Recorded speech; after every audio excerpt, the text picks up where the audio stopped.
बिस्मिल्लाहिर्रहमानिर्रहीम। अस्सलाम वालेकुम बच्चों, आज हम स्टार्ट करेंगे अल्काइल हैलाइड का एक और अहम टॉपिक। उनके रिएक्शंस के बारे में ही है और वो इम्पॉर्टेंट रिएक्शंस जो अल्काइल हैलाइड्स में हो सकते हैं, पॉसिबल हैं, वो कौन कौन से थे। उनमें से आपने SN1 SN2 पढ़ा, उसके बाद आपने फॉर्मेशन ऑफ ग्रेगनार्ड रिएजेंट, उसकी इम्पॉर्टेंस, उसके रिएक्शंस और उसकी प्रॉपर्टीज़ को आपने स्टडी किया। आज लास्ट हमारे रिएक्शंस की टाइप जैसे हम स्टार्ट करेंगे उनको एलिमिनेशन रिएक्शंस कहा जाता है। और ये एलिमिनेशन रिएक्शंस जो हैं ये आम तौर पर अल्काइल हैलाइड्स में होते हैं। ये भी ऑलमोस्ट इनका मैकेनिज़्म वैसा ही होता है जैसा कि SN1 और SN2 का होता है। कंडीशन वही होती हैं लेकिन पैटर्न अलग है, प्रोडक्ट अलग है और उसके बाद कंडीशंस में थोड़ा बहुत चेंज आपको मिलेगी। वैसे ये काफ़ी हद तक मिलते जुलते हैं SN रिएक्शन से। तो मिलते जुलते का मतलब ये नहीं कि प्रोडक्ट सेम बनेगी, मतलब कंडीशंस काफ़ी हद तक यानी पैटर्न जो होगा वो सेम होगा। बाकी हम ये नहीं कह सकते कि 100% सेम हो सकते हैं, काफ़ी बड़ा डिफरेंस भी है इनमें। तो हम इनको देखते हैं। तो आज हम इसी एलिमिनेशन रिएक्शन से स्टार्ट करेंगे और एलिमिनेशन रिएक्शंस या ई रिएक्शंस भी इनको आप कहते हैं। एलिमिनेशन रिएक्शंस जो हैं ई रिएक्शंस के नाम से भी जाने जाते हैं। और इन एलिमिनेशन रिएक्शंस के अंदर होता क्या है, इन ई रिएक्शंस के अंदर क्या होगा, हम इसको भी यहाँ पर देखेंगे। आमतौर पर अल्काइल हैलाइड्स के अंदर ये अल्फा एलिमिनेशन भी होते हैं और बीटा भी। यहाँ पर हम इनके लिए टर्म इस्तेमाल करते हैं बीटा एलिमिनेशन रिएक्शंस। तो आपको थोड़ा बहुत याद रखना पड़ेगा कि एलिमिनेशन रिएक्शंस जो हैं, याद रखिएगा ये इन्वर्स प्रोसेस है, यानी elimination reactions are inverse process, यानी ये बिल्कुल ऑपोजिट होते हैं, इन्वर्स होते हैं। प्रोसेस ऑफ रिएक्शन है पर किसका है, प्रोसेस ऑफ आमतौर पर आप इनको एडिशन रिएक्शंस का इन्वर्स रिएक्शन आप इनको कह सकते हैं। यानी जो प्रोसेस, जो अमल आप पढ़ते हैं किस में, आपने जो प्रोसेस एडिशन रिएक्शंस में पढ़ा है ये बिल्कुल उसके उलट होते हैं। तो आपको पता है कि एडिशन रिएक्शंस में एक पाई बॉन्ड टूटता है और 2 सिग्मा बॉन्ड बनते हैं। यहाँ पर इन्वर्स हो जाएगा, यानी रिएक्शंस इन विच, ऐसे तमाम तर रिएक्शंस के जिनमें क्या होगा, 2 सिग्मा बॉन्ड्स। याद रखिएगा 2 सिग्मा बॉन्ड्स जो हैं वो क्या होते हैं, ब्रेकअप। ये ब्रेकअप होते हैं या ब्रोकन डाउन, इनका टूटने का अमल होता है। एंड 1 पाई बॉन्ड, और इनके अंदर महज एक क्या बनता है, पाई बॉन्ड इज़ फॉर्म्ड। ये बन सकता है, ये प्रोड्यूस होता है। तो ऐसे तमाम तर रिएक्शंस को आप जनरली क्या कहते हैं, एलिमिनेशन रिएक्शंस कहते हैं। सिंपली इनकी पहचान कुछ इस तरह से की जा सकती है। ज़्यादातर रिएक्शंस में इनको आप इस तरह से पहचान सकते हैं कि रिएक्टेंट इनका क्या होता है, ऑलमोस्ट रिएक्टेंट इनका सैचुरेटेड होता है और प्रोडक्ट इनकी अनसैचुरेटेड हो सकती हैं। कभी कभी अनसैचुरेटेड भी होती हैं प्रोडक्ट्स भी, क्योंकि ट्रिपल बॉन्ड है, डबल बॉन्ड बन जाएगा लेकिन प्रोसेस सेम है। तो यहाँ से ये एक सिग्मा बॉन्ड टूटा, यहाँ से ये दूसरा सिग्मा बॉन्ड टूटा। अब इन्होंने आपस में यहाँ पर कौन सा बॉन्ड बना लिया, यहाँ पर पाई बॉन्ड बन गया और नेक्स्ट प्रोडक्ट आपको यहाँ पर एक और भी मिलेगी। एडिशन में सिर्फ एक प्रोडक्ट आती है, याद रखिएगा, लेकिन एलिमिनेशन में कम से कम 2 प्रोडक्ट ज़रूर बनती हैं। ज़्यादा भी बन सकती हैं लेकिन प्रोडक्ट 2 कम से कम होनी चाहिए। तो आप इस तरीके से भी पहचान सकते हैं कि आपसे अगर पूछा जाए कि हम ये कैसे पहचानेंगे कि यहाँ रिएक्शन एलिमिनेशन का हुआ है, तो आप प्रोडक्ट्स को देख लें। प्रोडक्ट्स आपको एट लीस्ट 2 तो मिलेंगी, 3 भी हो सकती हैं, 4 भी हो सकती हैं। एडिशन में रिएक्टेंट 2-3 हो सकते हैं, प्रोडक्ट एक होती है, यहाँ एक से ज़्यादा प्रोडक्ट्स बनती हैं, तो ये एलिमिनेशन की एक सिंपल तरीके से आप पहचान कर सकते हैं। तो ये था एलिमिनेशन का पैटर्न या एलिमिनेशन का मेथड। अब देखते हैं कि एलिमिनेशन रिएक्शंस जो हैं इनके मेन टाइप्स कौन से होंगे। इनमें पहला रिएक्शन का टाइप जो है इसको आप कहते हैं E2 रिएक्शंस। इन E2 रिएक्शंस में भी यहाँ पर हम जो आम तौर पर बात करेंगे वो बीटा एलिमिनेशन की करेंगे, यानी जो अल्काइल हैलाइड्स में होंगे वो बीटा एलिमिनेशन वाले प्रोसेस के ज़रिए होंगे।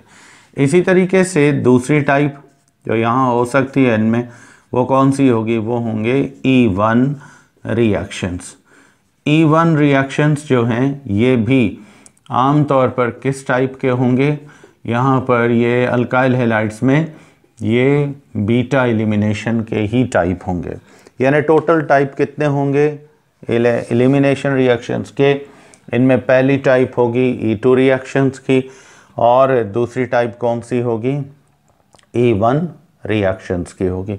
तो ये 2 तरह के रिएक्शंस जो हैं नॉर्मली हो सकते हैं अल्काइल हैलाइड्स में, या एलिमिनेशन के मेजर टाइप्स अगर आप काउंट करें तो ये 2 हो सकते हैं। इनके ज़रिए हम इनको देखेंगे। तो हम सबसे पहले मैकेनिज़्म स्टार्ट करेंगे और वो मैकेनिज़्म जो है वो सबसे पहले आप पढ़ेंगे E2 रिएक्शंस के। E2 रिएक्शंस जो हैं ये आमतौर पर इनकी मैकेनिज़्म कैसे चलती है, इनकी कंडीशंस क्या होंगे। तो कंडीशंस में फ़र्स्ट ऑफ ऑल याद रखिएगा, इनकी अगर हम कंडीशंस की बात करेंगे तो इनमें पहली कंडीशन ये है कि ये सिर्फ 1 स्टेप मैकेनिज़्म होती, 1 स्टेप और सिंगल स्टेप रिएक्शन मैकेनिज़्म है। यानी सिंगल स्टेप मैकेनिज़्म होगी, पूरा रिएक्शन शुरू होगा और कंप्लीट होगा कितने स्टेप्स में, एक ही स्टेप में, सिंगल स्टेप मैकेनिज़्म होगी। नंबर सेकंड कंडीशन क्या है, इसमें नॉर्मली कौन से अल्काइल हैलाइड्स हिस्सा लेते हैं, यानी हम कह सकते हैं 1 डिग्री अल्काइल हैलाइड्स जो हैं ये याद रखिएगा, ये आमतौर पर अल्काइल हैलाइड्स टेक पार्ट, ये हिस्सा लेते हैं इन E2 रिएक्शंस। E2 रिएक्शंस में ये आमतौर पर 1 डिग्री अल्काइल हैलाइड हिस्सा लेंगे या फिर मेथाइल हैलाइड का कोई भी रेडिकल, ये बेस्ट होते हैं। नॉर्मल कंडीशन में इनमें रिएक्शन हो सकता है। और अगर हम बात करें सेकेंडरी की, तो सेकेंडरी अल्काइल हैलाइड्स में ये रिएक्शन पॉसिबल हैं, अल्काइल हैलाइड्स में पॉसिबिलिटी है, हो सकते हैं, मे अंडरगो, यानी ये कर सकते हैं रिएक्शंस। कौन से, E2 रिएक्शंस इनमें हो सकते हैं, पर किसकी मौजूदगी में, in the presence of non polar solvent, यानी ये हमेशा नॉन पोलर सॉल्वेंट की मौजूदगी में ये रिएक्शन इसमें प्रोसीड कर सकते हैं। अब बात आती है टर्शरी अल्काइल हैलाइड्स की।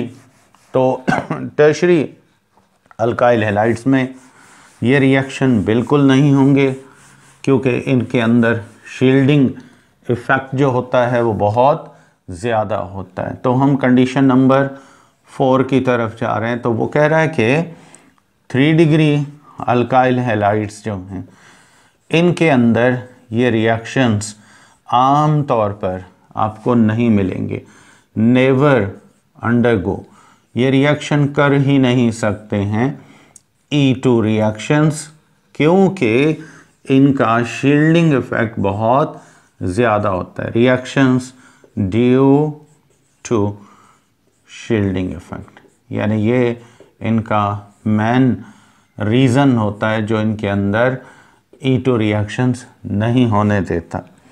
तो इसलिए ये कभी भी मतलब इन रिएक्शंस में ये प्रोसेस नहीं होगा। उसके बाद अगर आप इसमें आपसे पूछा जाए कि कितने मॉलिक्यूल हिस्सा लेते हैं रिएक्शन में, तो आपको पता है ये आमतौर पर E2 रिएक्शंस जो हैं ये आमतौर पर कह सकते हैं कि आर बाई मॉलिक्यूलर, यानी ये बाई मॉलिक्यूलर हैं या बाई मॉलिक्यूल्स, यानी रेट डिटरमाइनिंग स्टेप में इनके कितने मॉलिक्यूल हिस्सा लेते हैं, 2 मॉलिक्यूल हिस्सा लेते हैं। और कौन से मॉलिक्यूल हिस्सा लेते हैं?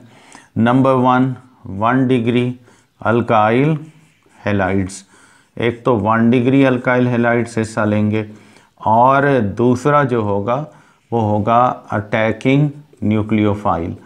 तो इस तरीके से ये रिएक्शंस जो हैं प्रोसीड करते हैं। तो बच्चों ये है जनरल कंडीशंस, आगे और भी हैं। देख सकते हैं कि 3 डिग्री अल्काइल हैलाइड्स जो हैं ये कभी भी E2 रिएक्शंस नहीं कर सकते क्योंकि इनका शील्डिंग इफ़ेक्ट बहुत ज़्यादा होता है। तो ये अटैकिंग न्यूक्लियोफाइल को बिल्कुल अटैक करने नहीं देते हैं। तो इस वजह से इनमें ये आमतौर पर आपको पता है कि E2 रिएक्शन नहीं हो सकते। उसके बाद अगर हम नेक्स्ट कंडीशन को देखें तो E2 reactions R by molecular, यानी ये आमतौर पर 2 मॉलिक्यूल हिस्सा लेते हैं रेट डिटरमाइनिंग स्टेप में, और इसी वजह से इनको आमतौर पर एलिमिनेशन बाई मॉलिक्यूलर भी कहा जाता है। उसके बाद 1 degree alkyl halides and attacking nucleophile, यानी इसमें जो कंसंट्रेशन चेंज होगी रेट डिटरमाइनिंग स्टेप में वो किस किस की होगी? एक होगी 1 डिग्री अल्काइल हैलाइड की और दूसरा अटैकिंग न्यूक्लियोफाइल की।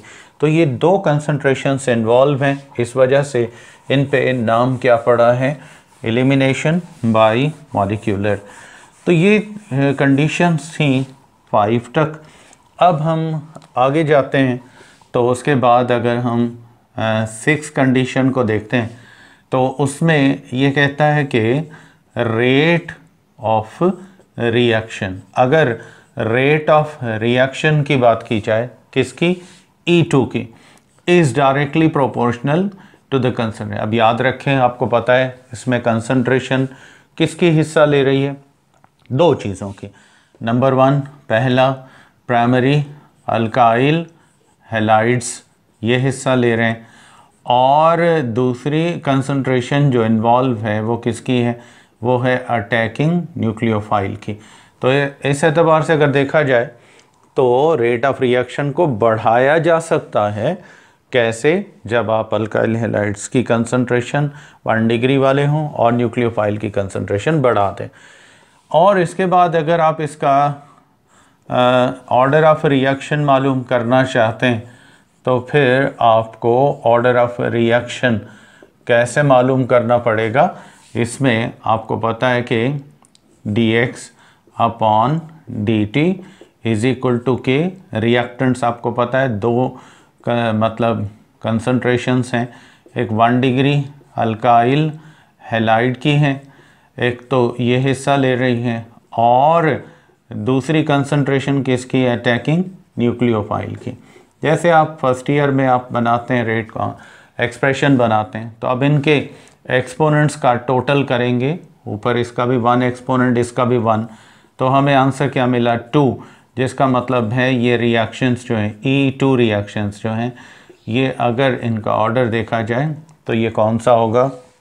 ये सेकंड ऑर्डर के रिएक्शंस में इनको आप शामिल कर सकते हैं, इनको आप लिख सकते हैं। तो ये आमतौर पर बाई मॉलिक्यूलर में काउंट होते हैं। अब इनको बीटा एलिमिनेशन क्यों कहा जाता है, या बीटा एलिमिनेशन का मतलब यहाँ पर क्या लिया जाएगा? देखें, आमतौर पर इस तरह होता है कि जैसे कि हम इसके मैकेनिज़्म से ही शुरू करते हैं तो हमें यहाँ से पता चलेगा मैकेनिज़्म ऑफ रिएक्शन से। हमने यहाँ पर फर्स्ट में कोई भी प्राइमरी अल्काइल हैलाइड लिया और इसका रिएक्शन, अब देखें ये आपने कंसंट्रेशन उठाई है 1 डिग्री अल्काइल हैलाइड की, तो यहाँ पर आपको पता है ये एक ही स्टेप में रिएक्शन पूरे होते हैं, यानी पूरे रिएक्शन का आमतौर पर मैकेनिज़्म सिर्फ 1 स्टेप में कंप्लीट होता है। तो स्टेप नंबर 1 ही है और तो हम लिखेंगे भी नहीं। तो यहाँ पर आप देखें कि यही पोलर बॉन्ड है कार्बन और न्यूक्लियोफाइल का। तो इसके बाद इसमें जनरली आप देख सकते हैं, हम इसको थोड़ा सा यहाँ पर चेंज करके लिखते हैं ताकि आपको समझ में आए। देखिए हमने CH3 को इस तरफ कर दिया। अब के बार आप कह सकते हैं कि जो फंक्शनल ग्रुप है इसका हैलाइड है, उसके साथ जो कार्बन अटैच है that is alpha carbon. Second को आपने क्या नाम दिया? Beta carbon. तो अल्फ़ा कार्बन के साथ जो भी हाइड्रोजन अटैच होंगे वो अल्फ़ा हाइड्रोजन, और वो हाइड्रोजन जो बीटा कार्बन के साथ अटैच हैं इनको आप क्या कहेंगे? इनको आप कहेंगे बीटा हाइड्रोजन। तो यहाँ पर बीटा एलिमिनेशन कैसे होती है? असल में न्यूक्लियोफाइल जो है, अटैकिंग न्यूक्लियोफाइल, ये हमेशा जब अटैक करता है E2 में तो इसका टारगेट हमेशा कोई ना कोई बीटा हाइड्रोजन होता है, क्योंकि अल्फ़ा से तो ये रिमूव होगा लिविंग न्यूक्लियोफाइल, ये वाला इसने रिमूव होना है, इसने हटना है, और इसके बाद दूसरे एटम को भी हटाना है, उसको भी एलिमिनेट करना है, 2 बॉन्ड ब्रेक करने हैं, एक कार्बन और अटैकिंग न्यूक्लियो मतलब लिविंग न्यूक्लियोफाइल का, एक कार्बन और हाइड्रोजन का। तो यहाँ पर आपको पता है कि कार्बन जो है वो मोर इलेक्ट्रोनेगेटिव है एज़ कम्पेयर टू हाइड्रोजन। लिहाजा न्यूक्लियोफाइल जैसे ही आता है अटैकिंग तो इसका टारगेट होता है हमेशा बीटा हाइड्रोजन यानी बीटा कार्बन के साथ। बीटा कार्बन कौन सा है? ये जो हैलाइड के साथ फर्स्ट कार्बन है अल्फा इसको कहते हैं, नेक्स्ट कार्बन जो है इसको क्या कहेंगे? Beta carbon. तो ये बीटा कार्बन को टारगेट करता है, लेकिन डायरेक्ट इसका टारगेट कार्बन नहीं होता, इसका टारगेट कौन सा होता है? हाइड्रोजन होता है, बीटा हाइड्रोजन। तो यहाँ पर स्टार्ट होने के बाद रिएक्शन दरमियान में पहुँचता है, यहाँ पर रिएक्शन स्लो हो जाता है और हाइड्रोजन देखता है कि भाई अब इसका शेयर्ड पेयर है। याद रखें शेयर्ड पेयर में एक कार्बन का इलेक्ट्रॉन है और एक हाइड्रोजन का। तो हाइड्रोजन क्या करता है? इसको पूरा पेयर मिल रहा है, ये फौरन अपना इस शेयर्ड पेयर से हाफ अट्रैक्शन हटा देता है। क्या कर देता है? हाफ अट्रैक्शन को हटा देता है। यही वो हाफ अट्रैक्शन किस पे अप्लाई कर देता है? अटैकिंग न्यूक्लियोफाइल के पेयर पे। तो यहाँ से इसका हाफ बॉन्ड ब्रेक हो जाता है और कार्बन को लोन पेयर ज़्यादा उसके करीब आ जाता है, इसको इलेक्ट्रॉन मिल रहा है हाइड्रोजन वाला। तो यहाँ पर समझो 2 बॉन्ड क्या हो रहे हैं, यहाँ पर समझे हाफ, एक आधा बॉन्ड यहाँ पर बन चुका है न्यूक्लियोफाइल और हाइड्रोजन में, आधा बॉन्ड टूट चुका है कार्बन और हाइड्रोजन का, ओल्ड बॉन्ड। जैसे ही ये कार्बन देखता है कि भाई इस कार्बन को पेयर मिल रहा है और ये पेयर कार्बन फौरन गेन करने के बाद इसको दे सकता है, अपना इलेक्ट्रॉन दे सकता, तो यहाँ से भी सेम टाइम पे ये ताकतवर ग्रुप है, इस पेयर पर इस कार्बन की अट्रैक्शन क्या हो जाती है? बहुत कम हो जाती। तो नतीजतन ये कार्बन भी वही अमल कर रहा है जो यहाँ इस हाइड्रोजन ने किया, इसने अपनी हाफ अट्रैक्शन यहाँ से हटा दी, यानी हाफ बॉन्ड ब्रेक कर दिया, और वो अट्रैक्शन अब वो किस पे अप्लाई कर रहा है? उस कार्बन पे जो एक नया पेयर लेके आ रहा है, हाइड्रोजन से भी इलेक्ट्रॉन ले लिया, अपना भी है, तो वो इसको देना चाहता है। तो यहाँ पर हाफ बॉन्ड बन रहा है। समझें 2 हाफ बॉन्ड जो हैं वो ब्रेक हो रहे हैं, पुराने लिविंग न्यूक्लियोफाइल का और कार्बन का, और दूसरा हाइड्रोजन और कार्बन का, ये 2 बॉन्ड ब्रेक हो रहे हैं, याद रखिएगा। और 2 बॉन्ड बन रहे हैं, कौन से? कार्बन का कार्बन के साथ, इसको इलेक्ट्रॉन देगा तो ये हाफ बॉन्ड बन गया यहाँ पे, और यहाँ पर न्यूक्लियोफाइल और हाइड्रोजन का हाफ बॉन्ड बने। तो यहाँ पे आफ्टर स्टार्ट रिएक्शन बिल्कुल स्लो चल रहा है, और हुआ भी यही कि न्यूक्लियोफाइल ने हाफ बॉन्ड हाइड्रोजन के साथ बना लिया है, हाफ बॉन्ड ब्रेक कर दिया है कार्बन के साथ, और पेयर इसके करीब आ चुका है। यही काम इस कार्बन ने भी किया, अल्फा ने, इसने हाफ बॉन्ड तोड़ दिया किसके साथ? लिविंग न्यूक्लियोफाइल के साथ, और हाफ बॉन्ड बना लिया किसके साथ, अपने करीबी बीटा कार्बन पे, ये अल्फा था और ये बीटा, इसके साथ बना लिया।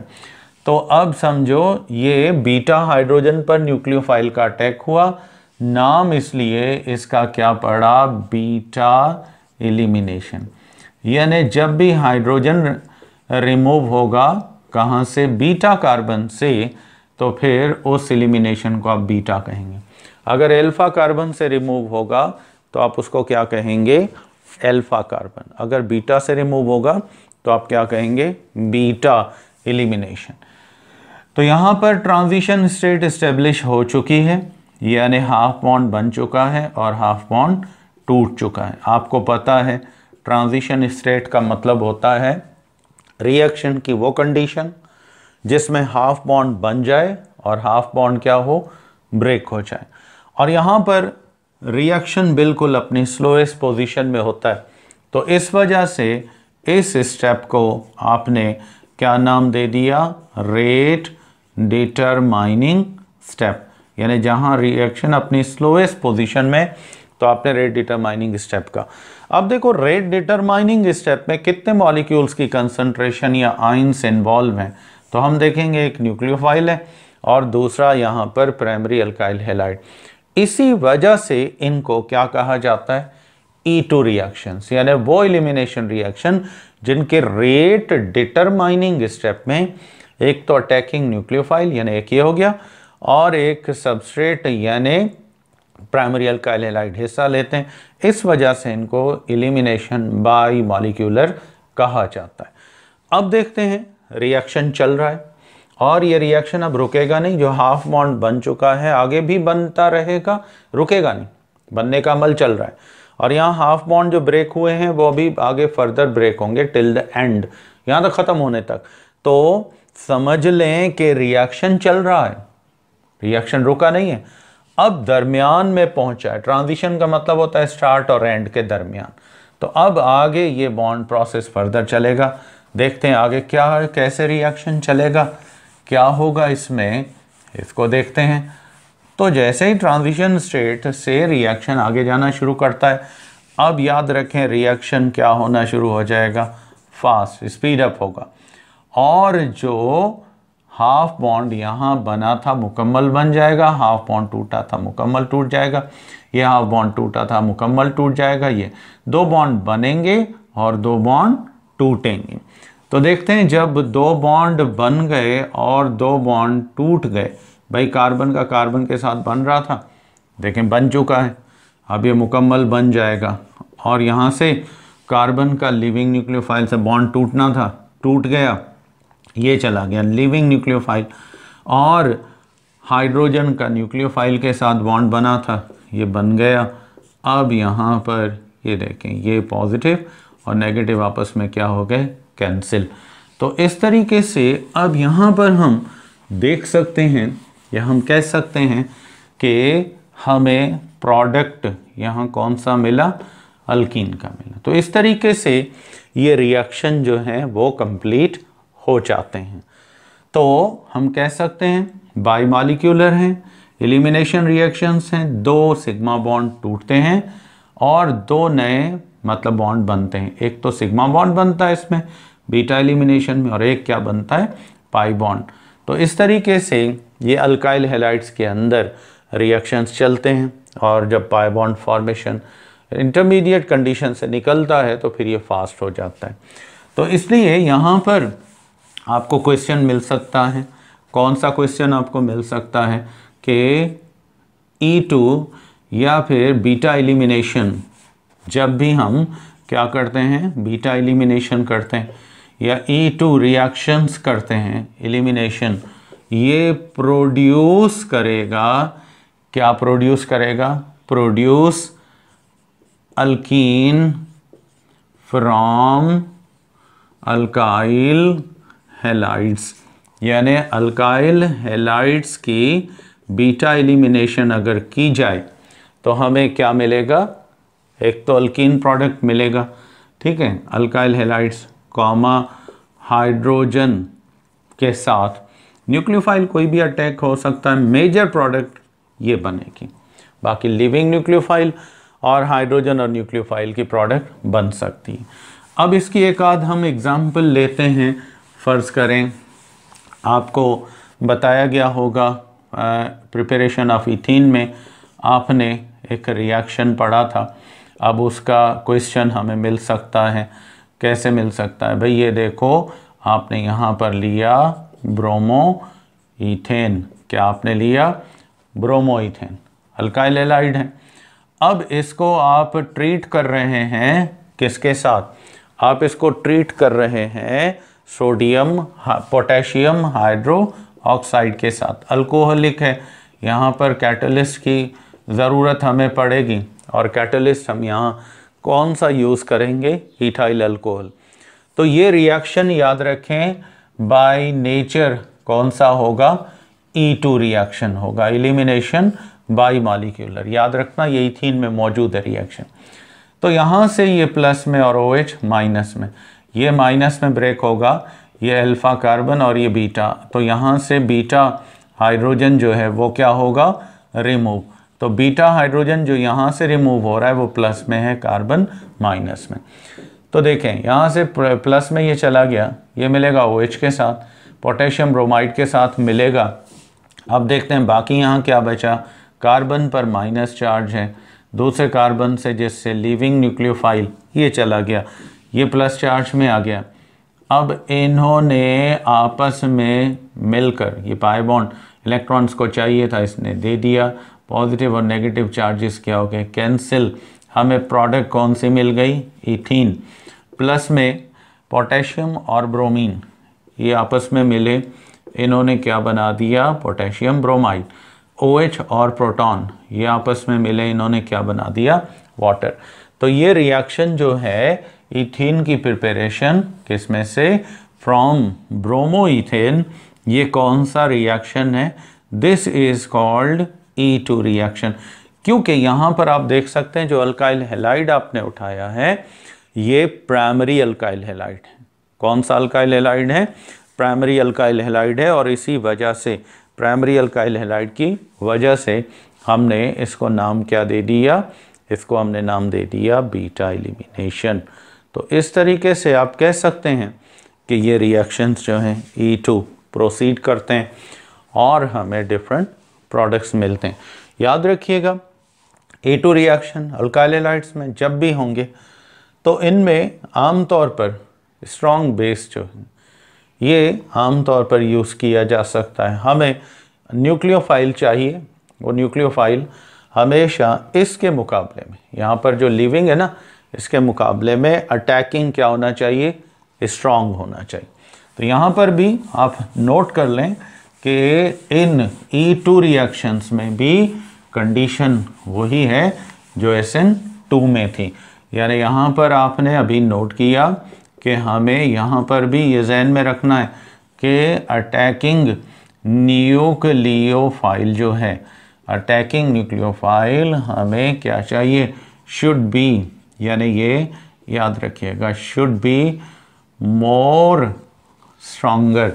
ये क्या होना चाहिए? बहुत ताकतवर होना चाहिए as compared to leaving nucleophile. यहाँ पर ये लिविंग न्यूक्लियोफाइल के मुकाबले में ज़्यादा स्ट्रॉन्ग होना चाहिए, तब ये रिएक्शंस चलेंगे।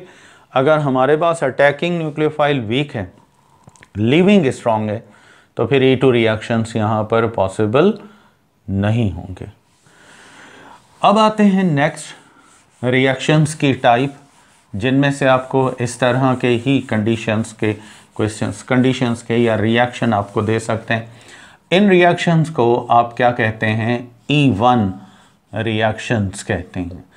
E1 रिएक्शंस कह सकते हैं या फिर इनको बीटा एलिमिनेशन भी कहा जाता है। E1 रिएक्शंस और बीटा एलिमिनेशन, इसमें क्या होता है? E1 रिएक्शंस में, बीटा एलिमिनेशंस में सेम, यहाँ पर भी हाइड्रोजन कहाँ से रिमूव होगा?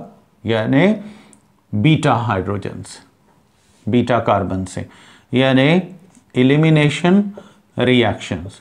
ऐसे एलिमिनेशन रिएक्शंस, ठीक है, इन विच के जिनमें क्या होगा, कंसंट्रेशन, याद रखिएगा कंसंट्रेशन जो है किसकी, ऑफ 1 मोल इज इन्वॉल्व, ये इन्वॉल्व होती है इन रेट डिटरमाइनिंग स्टेप। इनके रेट डिटरमाइनिंग स्टेप में कितने मोल्स की कंसंट्रेशन हिस्सा लेती है या इन्वॉल्व होती है, सिर्फ एक की। इस वजह से आपने इसको कहा एलिमिनेशन, एलिमिनेशन के लिए हो गया, ठीक है। और 1 जो है यूनी मॉलिक्यूलर यानी सिंगल मॉलिक्यूल वाले रिएक्शंस आप इनको कह सकते हैं। वजह ये वाली है कि रेट डिटरमाइनिंग स्टेप में कितने मोल हिस्सा लेते हैं, सिर्फ 1 मोल हिस्सा लेते हैं। तो अब आते हैं इनकी मैकेनिज़्म कैसे चलेगी और उसके बाद इनकी कंडीशंस क्या होंगी। तो जब हम इनकी मैकेनिज़्म की बात करते हैं तो मैकेनिज़्म में हम कह सकते हैं कि दीज रिएक्शंस, ये वाले रिएक्शंस जो हैं कैन प्रोसीड, ये चलते हैं या कंप्लीट होते हैं विद इन कितने, 2 स्टेप्स, सिर्फ 2 स्टेप्स में ये मुकम्मल हो जाते हैं। अब 2 स्टेप में क्या होगा, पहला स्टेप, इन फर्स्ट स्टेप अगर हम पहले स्टेप की बात करें तो क्या होगा, 3 degree carbonium ion is produced. यहाँ पर 3 डिग्री कार्बोनियम आयन बनता है, ठीक है। और ये कैसे बनता है, व्हेन, जब क्या होता है, व्हेन 3 डिग्री अल्काइल हैलाइड्स, जो 3 डिग्री अल्काइल हैलाइड्स हैं ये क्या करते हैं, आर ट्रीटेड, इनका रिएक्शन करवाया जाता है, ट्रीटेड विद स्ट्रॉन्ग बेस, किसी स्ट्रॉन्ग बेस के साथ, या फिर और पोलर सॉल्वेंट, या फिर पोलर सॉल्वेंट से इसको ट्रीट किया जाए, तब ये हो सकता है, तब ये रिएक्शन प्रोसीड करते हैं। और टर्शरी यानी 3 डिग्री क्या बनाते हैं, कार्बोनियम आयन बनाते हैं।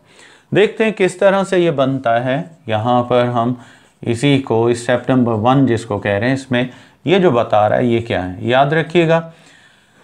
यहाँ पर जब भी ये रिएक्शंस होंगे तो इनमें हमें मेन चीज़ जिस पे हमने फोकस करना है वो यही याद रखनी है कि इनमें से ये सिर्फ 3 डिग्री अल्काइल हैलाइड्स में नॉर्मल कंडीशन में होंगे, यानी किस में हो सकते हैं, 3 डिग्री अल्काइल हैलाइड्स में इनका नॉर्मल कंडीशन में प्रोसीड करना या चलने का अमल हो सकता है। बाकी प्राइमरी में ये बिल्कुल नहीं होते। तो 3 डिग्री अल्काइल हैलाइड थे, यहाँ पर इसको डिज़ोल्व किया गया किसमें, पोलर सॉल्वेंट में। तो जब पोलर सॉल्वेंट में इसको हल किया गया तो ये डिज़ोल्व हुआ और यहाँ खुद ये जो पोलर बॉन्ड था इसका लीविंग न्यूक्लियोफाइल का, ये टूट गया, ताकतवर था हैलाइड, आयोनाइजेशन हुई, ये इलेक्ट्रॉन गेन कर गया कार्बन से क्योंकि ज़्यादा इलेक्ट्रोनेगेटिव था और ये कम इलेक्ट्रोनेगेटिव था। तो यहाँ पर आप देख सकते हैं कि जो अल्फ़ा कार्बन था उसने लीविंग न्यूक्लियोफाइल से बॉन्ड ब्रेक कर लिया और यहाँ पर अब हमें इसने एक ग्रुप का आयन दिया है। उस कार्बन पर पॉजिटिव चार्ज आ चुकी है जो टर्शरी है, तो इस वजह से अब इसको आप क्या कहोगे, टर्शरी कार्बोनियम आयन बन चुका है। और यहाँ पर ये जो लीविंग न्यूक्लियोफाइल था ये चला गया। अब लीविंग न्यूक्लियोफाइल के जाने के बाद अब समझ लें यहाँ पर ये रिएक्शन जो है ऑलमोस्ट फर्स्ट स्टेप अपना पूरा करता है। तो फर्स्ट स्टेप में महज लीविंग न्यूक्लियोफाइल क्या हुआ, ये अलग हो गया। यहाँ पर याद रखिएगा, जब कोई भी कंपाउंड की सेल्फ आयोनाइजेशन होती है, किसकी, अपने ही कंपाउंड में सिर्फ आयोनाइज हो, आयंस में टूटे लेकिन प्रोडक्ट कोई भी ना दे, तो प्रोसेस को कहते हैं सोल्वोलाइसिस या सेल्फ आयोनाइजेशन। तो ये सोल्वोलाइसिस स्टेप भी कहलाता है, सेल्फ आयोनाइजेशन, सिर्फ आयंस में टूटने वाला मरहला। यहाँ देखो सिर्फ कार्बन और हैलाइड का बॉन्ड टूटा है, प्रोडक्ट कोई भी नहीं आई, तो आपने कहा सेल्फ आयोनाइजेशन स्टेप। तो ये याद रखिएगा, ये स्टेप जो है ये हमेशा इसका क्या होता है, स्लो स्टेप होता है, और यानी फर्स्ट स्टेप जो है स्लो स्टेप है। इसी वजह से इसी स्टेप को आप नाम क्या देते हैं, रेट डिटरमाइनिंग स्टेप का नाम देते हैं। तो इस रेट डिटरमाइनिंग स्टेप इसको क्यों कहा गया, क्योंकि आपको पता है कि यहाँ पर हुआ क्या कि सेल्फ आयोनाइजेशन हुई, आयंस में टूटा, इतना ज़्यादा मतलब यहाँ पर पोलर बॉन्ड नहीं था, तो इस वजह से इसको ब्रेक करने के लिए सॉल्वेंट से मदद ली गई, रिएक्शन लिहाजा स्लो चलना शुरू हो गया। अब आते हैं स्टेप नंबर 2 की तरफ। स्टेप नंबर 2 में अब देखते हैं कि क्या होता है। स्टेप नंबर 2 क्या करता है, कौन सा यानी कि प्रोसेस चलता है। इन सेकंड स्टेप, अगर हम सेकंड स्टेप को देखें तो उसमें क्या होगा कि अटैकिंग न्यूक्लियोफाइल, यानी जो अटैकिंग न्यूक्लियोफाइल है ये क्या करता है, अटैक्स, ये अटैक करता है, अटैक्स ओवर किस पर, अल्फा हाइड्रोजन, इसका अटैक होता है अल्फा हाइड्रोजन पर, एंड रिमूव्स इट, और इसको ये हटा देता है कार्बोनियम आयन से, ठीक है, इसको हटा देता है। और साथ में क्या होता है, ड्यूरिंग दिस प्रोसेस न सिर्फ अटैकिंग न्यूक्लियोफाइल अल्फा हाइड्रोजन को हटाता है, बल्कि इसी स्टेप के दौरान क्या होगा, डबल बॉन्ड, यानी यहाँ पर डबल बॉन्ड फॉर्मेशन, याद रखिएगा डबल बॉन्ड के बनने का अमल जो है वो भी एक साथ चलता रहता है, और इसी वजह से हम इसको कह सकते हैं कि ये डबल बॉन्ड फॉर्मेशन भी चलती रहेगी और अल्फा हाइड्रोजन भी रिमूव हो जाएगा, डबल बॉन्ड भी बन जाए। और ये आम तौर पर क्या है, इट इज़ फास्ट स्टेप। ये याद रखिएगा, ये रिएक्शन का स्टेप जो है ये फास्ट स्टेप होता है। यहाँ पर आम तौर पर कह सकते हैं रिएक्शन स्लो नहीं होगा। अब देखते हैं कि ये कैसे फास्ट स्टेप होगा और किस तरह से ये प्रोसीड करेगा और कैसे रिएक्शन आगे जाएगा। तो इसको अगर हम देखते हैं तो यहाँ पर हमें इसकी कंडीशन का भी पता चल जाएगा। तो स्टेप नंबर 2 में क्या होगा देखते हैं। देखें यहाँ पर जो फर्स्ट स्टेप में टर्शरी कार्बोनियम आयन बना था तो उसमें ये अल्फा कार्बन था। अब ये नेक्स्ट जो है ये बीटा कार्बन है, तो इसके साथ हाइड्रोजन कौन से अटैच होंगे, सारे बीटा हाइड्रोजन है। तो न्यूक्लियोफाइल अटैक करता है, पर कौन से हाइड्रोजन पे अटैक करता है, बीटा हाइड्रोजन पे। इसको भी आप बीटा एलिमिनेशन कह सकते हैं। तो यहाँ न सिर्फ ये बॉन्ड टूटेगा, हाइड्रोजन अपना इलेक्ट्रॉन यहाँ कार्बन को दे देगा, बल्कि खुद पॉजिटिव आयन में टूटेगा, इस पेयर को लेने की कोशिश करेगा। तो यहाँ ये बॉन्ड भी टूट जाएगा। अब इसको जब पेयर मिलेगा तो ये इस कार्बन को इलेक्ट्रॉन देगा। तो यहाँ पर रिएक्शन निस्बतन क्या होगा, फास्ट होगा। ठीक है, ये बॉन्ड टूट गया और यहाँ पर इलेक्ट्रॉन कार्बन को मिल गया हाइड्रोजन का, वही उसने इसको दे दिया पॉजिटिव चार्ज कार्बन को। तो हम देखते हैं यहाँ पर क्या होता है। भाई इसके पास एक्स्ट्रा इलेक्ट्रॉन आ गया था, इसको इलेक्ट्रॉन चाहिए था, तो इसने इसको दे दिया और इसने ले लिया। इन दोनों ने आपस में क्या किया, पेयर बना लिया और प्रोडक्ट कौन सी दे दी, इथीन की दे दी, सॉरी अल्कीन की प्रोडक्ट यहाँ पर हमें मिलेगी पर उस अल्कीन में कितने कार्बन हैं? 1 2 3 4। तो अब हमें यहाँ पर प्रोडक्ट जो मिली दैट वाज ब्यूटीन और ब्यूटाइलिन। अब ये न्यूक्लियोफाइल और हाइड्रोजन ये आपस में बॉन्ड बना लेंगे, प्लस और माइनस कैंसिल, बाकी यहाँ पर रिएक्शन ख़त्म हो जाएगा। तो इस तरीके से ये रिएक्शन जो है बीटा एलिमिनेशन कहलाते हैं। यहाँ पर भी जो हाइड्रोजन रिमूव होता है वो कौन सा होता है? बीटा हाइड्रोजन यहाँ पर भी रिमूव होता है। तो इस तरीके से ये आमतौर पर स्टेप्स चलते हैं रिएक्शंस में और इनका प्रोसेस चलता रहता है और इस तरीके से ये रिएक्शन प्रोसीड करते हैं। तो अब हम आते हैं इनकी कंडीशंस की तरफ कि इन रिएक्शंस की कंडीशंस क्या होंगी। याद रखिएगा नॉर्मल कंडीशंस में सिर्फ ये 3 डिग्री अल्काइल हैलाइड्स जो हैं, 3 डिग्री अल्काइल हैलाइड्स अंडरगो ये रिएक्शन कर सकते हैं। कौन सा? E1 reactions.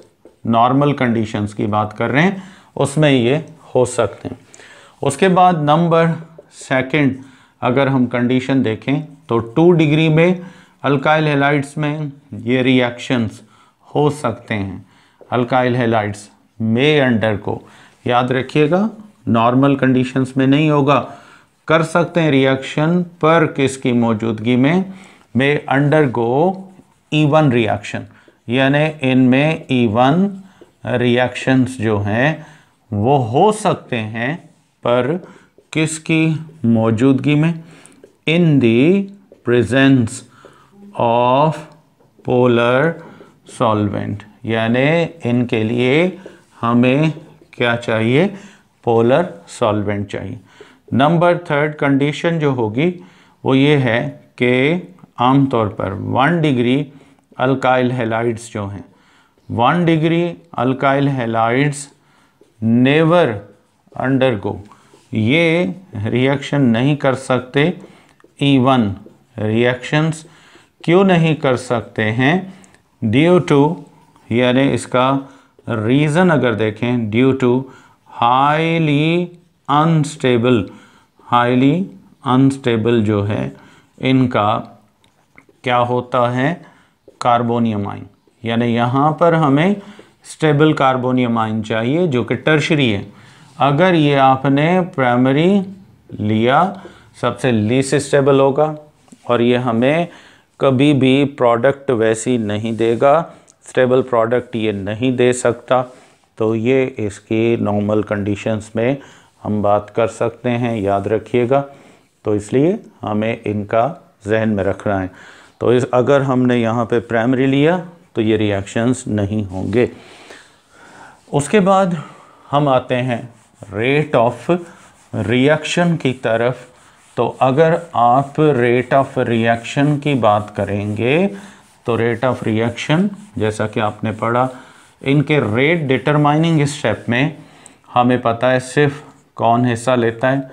Tertiary alkyl halides हिस्सा लेते हैं। तो रेट डायरेक्टली प्रोपोर्शनल होगा किसके साथ? 3 डिग्री अल्काइल हैलाइड्स। सिर्फ 3 डिग्री अल्काइल हैलाइड्स की कंसंट्रेशन बढ़ा दो, ठीक है, तो ये रेट डिटरमाइनिंग स्टेप में ये हिस्सा लेता है, तो ये इसलिए इन्वॉल्व होगा। तो रेट डायरेक्टली प्रोपोर्शनल हो गया। अब अगर आप इसका रिएक्शन का ऑर्डर मालूम करना चाहें, ऑर्डर ऑफ रिएक्शन मालूम करना चाहें, तो फिर ये आमतौर पर किसका होगा? ये फर्स्ट ऑर्डर रिएक्शन में काउंट होगा, क्योंकि इसमें जो मोलर कंसंट्रेशन हिस्सा लेगी वो सिर्फ एक ही मोल होगा अल्काइल हैलाइड्स। यहाँ पर भी याद रखिएगा जो टर्शरी अल्काइल हैलाइड्स हैं ये क्या करते हैं? ये अल्कीन्स ही प्रोड्यूस करते हैं, यानी E1 रिएक्शंस के ज़रिए E1 reactions in alkyl halides, अगर हम अल्काइल हैलाइड्स में देखते हैं कि E1 रिएक्शंस होते हैं तो फिर ये प्रोड्यूस क्या करेंगे? दे विल प्रोड्यूस, क्या प्रोड्यूस करेंगे? ये प्रोड्यूस करेंगे अल्कीन्स, ठीक है, अल्कीन्स प्रोड्यूस करेंगे, प्रोडक्ट मिलता है, ठीक है। यहाँ पर जैसे आपसे पूछा जाए कि ये अल्कीन CH2, फिर उसके बाद सॉरी CH 2 बॉन्ड ये हो गए 3 और ये 4 CH और CH3 कैन बी प्रोड्यूस्ड, यानी ये प्रोड्यूस किया जा सकता है। देखो ना 1 2 3। अब ये समझो 1 प्रोपीन है, 1 प्रोपीन आप बनाना चाहते हैं, क्या बनाना चाहते हैं, 1 प्रोपीन बनाना चाहते हैं, तो कैन बी प्रोड्यूस्ड, ये बनाया जा सकता है बाय कौन से रिएक्शन से, E2 रिएक्शंस, ये E2 से, E2 देती है, याद रखना, ठीक है। अब आते हैं उसके बाद जो हमें जनरली नेक्स्ट जो हमें मिल सकता है, तो उनमें मिसाल के तौर पे अगर हमें यहाँ पर डबल बॉन्ड मिलता है, बनता है, तो वो आमतौर पर यहाँ पर भी 1 से बन सकता है। तो इस तरीके से आप ये अल्कीन्स बना सकते हैं। तो अब हम यहाँ पर इस तरीके से इन रिएक्शंस को प्रोसीड करते हैं और इनकी कंडीशंस को सेटिस्फाई करते हैं। तो ये था हमारा आज का टॉपिक कि E1 और E2 रिएक्शंस कैसे आइडेंटिफाई करेंगे आप, और उसके बाद हमने रिएक्टेंट और प्रोडक्ट की कंडीशंस क्या देखनी है। टर्शरी में हमेशा याद रखिएगा E1 होंगे, और उसके बाद जो है सेकेंडरी में तो दोनों होंगे, E2 और E1 दोनों हो सकते हैं। वहाँ पर पोलर और नॉन पोलर सॉल्वेंट की ज़रूरत पड़ेगी। E2 जो हैं ये याद रखिएगा ये किस में होंगे, ये सिर्फ प्राइमरी में होंगे, और E1 टर्शरी अल्काइल हैलाइड्स में होंगे। प्रोडक्ट हमें दोनों सूरतों में क्या मिलेगी, अल्कीन्स की ही मिलेगी आपको प्रोडक्ट, ठीक है। लेकिन इसमें अगर फ़र्ज़ करें कि E2 रिएक्शंस हैं तो स्ट्रेट लाइन में जाएगा, मतलब नॉर्मल अल्कीन्स आपको नॉर्मल चेन की शक्ल में मिलेंगे, यानी स्ट्रेट चेन में। और अगर E1 रिएक्शंस हैं तो आपको ब्रांच्ड अल्कीन्स मिल सकते हैं। क्या मिल सकते हैं, ब्रांच अल्कीन्स। तो इसी के साथ आप मुझे इजाज़त देंगे, नेक्स्ट टॉपिक तक फिर इंशाअल्लाह मुलाकात होगी। थैंक यू एंड अल्लाह हाफ़िज़।